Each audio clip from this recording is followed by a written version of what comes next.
നല്ല മുരിഞ്ഞ ക്യാരറ്റ് ബജി നിമിഷ നേരം കൊണ്ട് നല്ല ടേസ്റ്റിൽ നമുക്ക് റെഡിയാക്കി എടുക്കാം.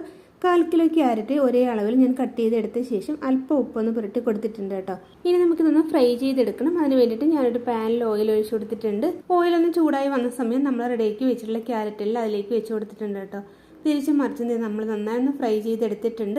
ഇനി നമുക്ക് ഇതിലേക്കുള്ള ബാറ്റർ റെഡിയാക്കി എടുക്കാൻ വേണ്ടിയിട്ട് 1/4 കപ്പ് കടലമാവാണ് കേട്ടോ ഞാൻ ചേർത്ത് കൊടുത്തിട്ടുള്ളത്. 1 ടേബിൾ സ്പൂൺ ഇഞ്ചി വെളുത്തുള്ളി ചതച്ച് നീരാണ് നീര് തന്നെ ഒഴിച്ചു കൊടുക്കണം. 1/4 ടീസ്പൂൺ സോഡാപ്പൊടിയും പാകത്തിന് ഉപ്പും ചേർത്തിട്ട് വെള്ളം ഒഴിച്ച് നന്നായി ഒന്ന് മിക്സ് ചെയ്തെടുക്കാം. നമുക്കൊരു തിക്ക് ബാറ്ററാണ് കേട്ടോ വേണ്ടത്. ലാസ്റ്റ് ഒരു മണത്തിന് വേണ്ടിയിട്ട് 1/4 ടീസ്പൂൺ പെരിഞ്ജീരക പൊടി കൂടി ചേർത്ത് കൊടുക്കാം. ഓയിലൊക്കെ ഒന്ന് ചൂടായി വന്നിട്ടുണ്ട്. ഇനി നമുക്കിത് ഫ്രൈ ചെയ്തെടുക്കാം. അതിനായി റെഡിയാക്കി വെച്ചിട്ടുള്ള ബാറ്റർ ക്യാരറ്റിന്റെ എല്ലാ ഭാഗത്തും ഒന്ന് കവറാവത്തക്ക രീതിയിലാക്കി ഓയിലിലേക്ക് ഇട്ട് കൊടുക്കാം.